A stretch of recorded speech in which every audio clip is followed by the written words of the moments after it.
until we got married. That God would give me the wisdom to be the wife that I needed to be for him, because I believe that I'm assigned to him. He's my assignment. And I asked God to love my husband through me. Let me be the vessel that you love my husband through. And I prayed that every Thursday. So in doing that, my worship went before God. And now we've gone through some stuff. We have. We've gone through some stuff. Yeah. And if we have time, we may have to tell a little bit of our testimony. But we've gone through some stuff. But I truly believe that if I had not set that foundation, let me tell you something. I would have walked a long time ago. I gave a reason to. I did. I tried to get rid of it. I literally, there are some things, and I'm not saying that it's, you know, all him. I've done some stuff too, but there are some things that have happened. In my mind, I'm thinking, why am I reacting like this? Because old Kim, baby, old Kim would show down. Old Kim would have been real street and ghetto. But because I offered my worship to God, even before we married, God gave me the temperament. Yes. He gave me the patience. Yes. He gave me the wisdom to hush my mouth when I would normally give you a piece of my mouth. Yes. Because even though I don't use cuss words, God delivered me from that. But I can say some stuff to you. You would wish you would just cuss because it would be easier I know how to cut, and I know how to cut deep. So I already knew that was an issue for me. And God was able to help me with that in my marriage because, again, whole new Kim. Whole new Kim. Won't he do it? When you work for your marriage, when you stick to God's plan for it, what you do is actually reestablish the credibility of marriage. Too many people don't see other couples fighting to keep their marriages strong. Society doesn't see us working to make marriage work, and as a result, fighting for marriage has no credibility. The marriage itself, I can leave at any moment. I don't have to take this. We teach people by the example that we set. If we are setting the example that you work for it, that it's worth the effort, it is worth staying up some nights so that you can get past that argument. The Bible says, don't let the sun go down upon your wrath. That does mean that some nights you just won't get any rest because you need to stay up and work through that situation. Okay, you got to work it out. Here's another way we reconcile this dilemma. You got to recognize your responsibility to meet your spouse's needs. You keep each other accountable. One of the things that I love expressing to young couples, particularly before they get married, is that you are responsible for making sure every one of your spouse's needs get met. It may not mean that you're the one who actually meets the need, but you facilitate how the need gets met. When you do not meet your spouse's needs, you leave them open for someone else. Let me back it up. You leave them open to go get the need met on their own. I have a high need for admiration. Okay, that's shocking, isn't it? I have a high need. And if you've ever read, Willard Harley has a book, His Need, Her Need. His Needs, Her Needs. And I encourage every couple to read it. And he lists the top 5 needs for a man. He lists the top 5 needs for a woman. One of the 5 needs for a man are recreational companionship, admiration, domestic support, recreational companionship. Did I say that already? Yeah. And it's 2 others. I said 3, but it's 2 others. My highest sexual fulfillment is one, and there's another. But my highest need is admiration. Terry Jr. likes to be told he did a good job. Okay? If I take out the trash, tell me, oh boy, I saw you take the trash out, baby. I don't cut our yard. I don't do our grass. I don't really have time. It's not that I can't. I did for a long time. But when the schedule got a little bit busier, it was something that I could easily get rid of. So I paid a guy, Jim. He does a great job. And so I don't do the yard. But even though I don't do the yard, I tell Jim what to do. That's right. That's right. And how you want it. And how I want it done. And so when she comes home, I need her to acknowledge, baby, the yard looks good. Thank you. Thank you so much. There's nothing wrong with that. I made the mistake once of not saying anything about the yard when I came in from work. Oh Lord, that was It's Sunday morning. And I know, you know, ain't no preachers in here, so I'll just go ahead and tell y'all the honest truth. Any preachers?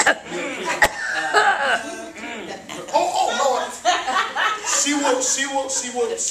She'll validate this statement. That we know it's all about God. It's not about us. This is not an ego thing. But everybody wants to know they did a good job at their job. Okay, so on Sunday morning, when the sermon is over, as much as y'all think people are running up to tell us how great we are, that's really not what happens every Sunday. People are not going to come up saying, oh, Pastor, that was so good. That's not every week. You know what I'm saying? So she knows that I have a need to know that I did a good job. Now, some Sundays she ain't really liking me that much. And so she don't feel like giving me that. But how she facilitates that need, Lady Aisha, is she stands to the side and lets me talk to the members who want to tell me. Reverend, that was a good word today. She doesn't rush me. Normally, if she's fully prepared to give me everything, and you can't just say you did a good job, not to me. You got to say, baby, now point number one, let me tell you, when you say that David abandoned his assignment, that struck my spirit. You got to give it to me. Give it back to me. Don't just say that was good. That's not good enough for you. That's not enough. You got to break it down. Break it down. That's right. Understand, if she wasn't doing that, right. if she didn't meet the need or facilitate how the need got met, it leaves me to find a way to meet that need on my own. And too often in couples, when the needs aren't met, we find a way to get the needs met in sometimes illegitimate or unhealthy ways. And it's not always an affair. It's not always. Let me tell you something my wife told me, busted my head wide open. We were sitting down and we were watching Scandal. We were watching Scandal, and because that's like date night almost, you know what I'm saying? We're watching Scandal, and Pastor Cox, it was one of those soulmate kind of topic episodes, and my wife just blatant. I think we were eating at the same time. I think we had some Chipotle or something. We just eat. You know, it's a nice night. You know what I'm saying? She's sitting on the bed. I'm on the floor. You know, she's right there. You know, legs bumping my arm. You know, it's fun. You know what I'm saying? And then the commercial comes on, and she's like, "Well, you know, you have a different soul." No, what was the word? It was about emotional affairs. Because if you watch Scandal, the president. She says, "Well, you have an emotional affair every 3 months." What the heck did you just say? I mean, I busted my head clear. Huh? What? Explain. And so, we had some uncomfortable conversations during the commercials, because we don't talk when the show is on. It's possible. It's like, it was so deep, and then it was like, wait a minute. And then as soon as the commercial come back, so now, how do you mean? Conversation picks back up. One of the most uncomfortable conversations we've had in 18 years. But what it did was allow me to recognize a way that I was reaching for a need to be met, and now turn around and say, well, this is the need. Are you following what I'm saying? Yeah. For me, it just reaffirmed, although I knew he needed that, I have a lot of responsibilities at our church too. So after service, I can't immediately come up to him and say, boo, that was really, really good, because I'm doing my thing over here. I'm over the nursery, I'm over, so I'm, trying to get things together. I have people that I need to touch bases with before we leave. And so when we both leave, I'm tired too, like I preach. But so a lot of times, I don't say anything on the ride home, but when we get home, then I, minister to him. But sometimes... Yes, minister?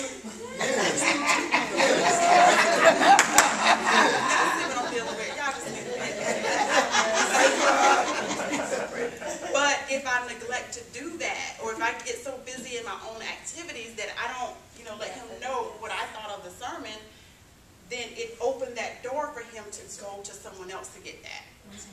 And, I looked at it as an emotional affair because you're going to someone else outside of your marriage to get validation that you should be getting from me. Right. But now I told him that not as I'm accusing you. Right.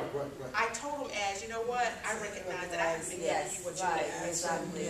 And because I haven't been giving you what you need, you've been going other places. So we need to rectify that. Right. And so now I make sure that no matter what I'm doing, he knows. Boom. Yeah, that's awesome. That was awesome. Now, you know, I got to break it down. I can't just say that was awesome. Right. When you say it, I almost have to re-preach. But I give him what he needs, even though it may be, you know, inconvenient at the time because I have some other things to do.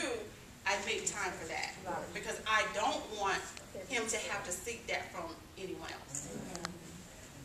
Now, there's another